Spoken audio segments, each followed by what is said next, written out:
Welcome to Creative Spaces Podcast with Guy Zwick, Chief Creative Officer of Highway 85 Creative. In each episode, we will discuss creative ways to define your space and build your brand. But we talk about the demoing of the product so much, and we talk about,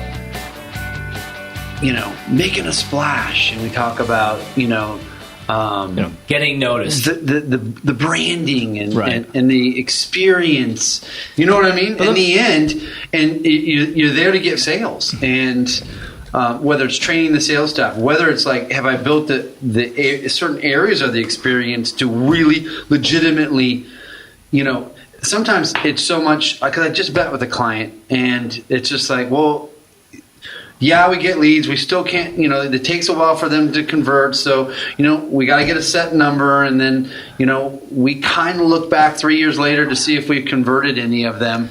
But I'm talking like I rarely ever have someone that just says, besides someone who does orders at a show, right. That's almost it. Taking someone who has to do fucking real business at a show, right, compared to somebody, someone who's going to write their, at the magic show, who's going to do, $3 million worth of shoe right. orders for the rest of the next, year, and they have to make it happen in a 3-day window. So they got a different approach than someone's like, well, No, but that's excuse me, Claire, but I want to stop you for a second because I'm with you. I know. No, but this is we're just a great topic. So I go back to, if sales is a big part of why you're doing a show. One of those GPSs. I just threw it right around the corner.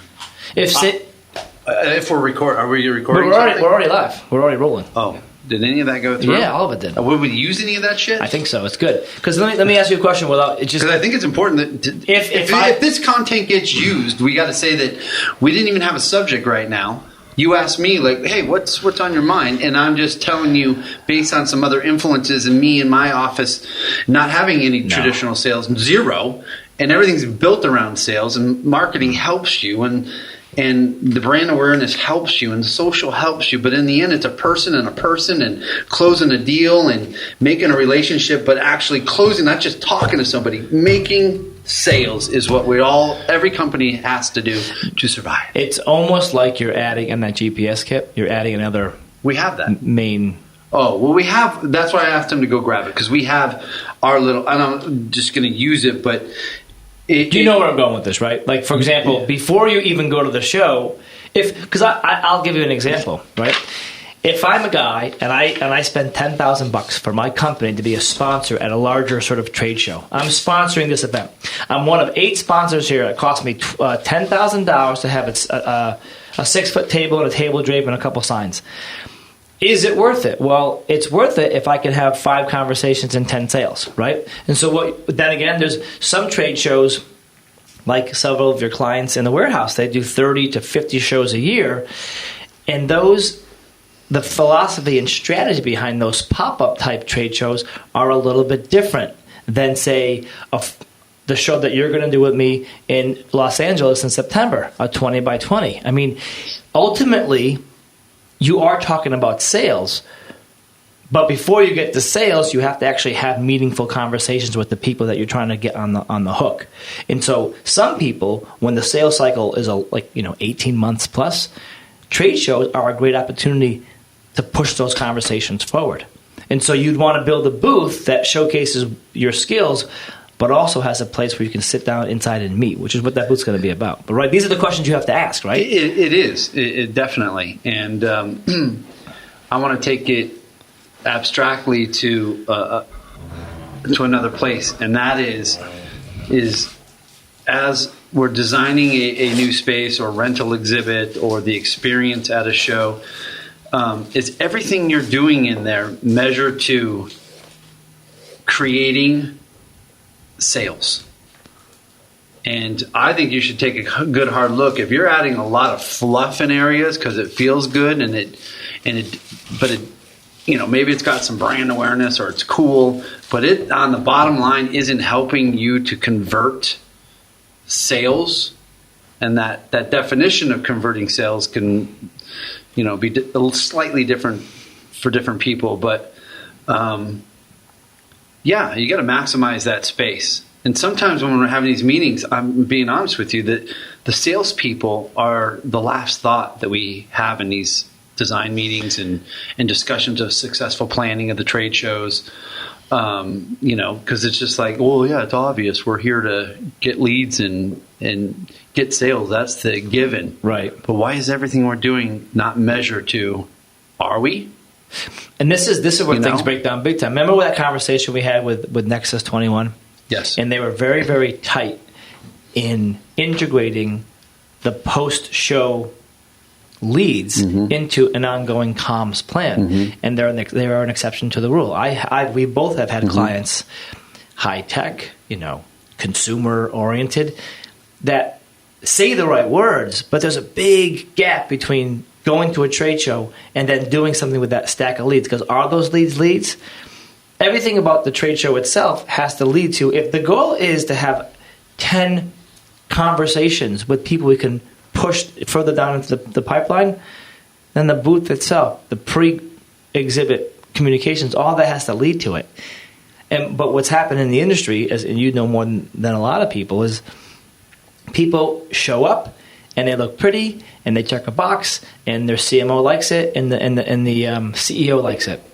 But there's I have a client right now, same kind of thing. A lot of trade shows, on brand, they look good, checking the box, and they even track leads, but they don't really track leads. They have names that just sit up there. Now, I assume sales guys use their Salesforce and their CRM integrations and yada yada. But in your world, I mean, if you were being and I'm sure this client, you got some different people requesting to say, "Oh, we want to do our looping video on a 90-inch screen. We need an LED wall, and hey, we want a casual area to hang out.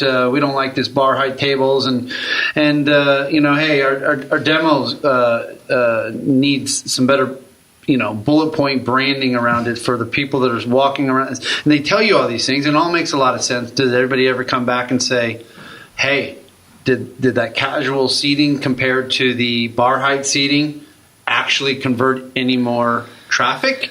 Well, how would it convert more traffic? Well, because people might be staying longer in one. Maybe you're getting higher level people to come sit here. Maybe you're getting in and out and doing more numbers with the top, little things like that. Right. Did the video that you spent, $10,000 on to put there really bring you anything, or did it feel good and your sales staff didn't have to say much? That's hard work to do that, though, isn't it?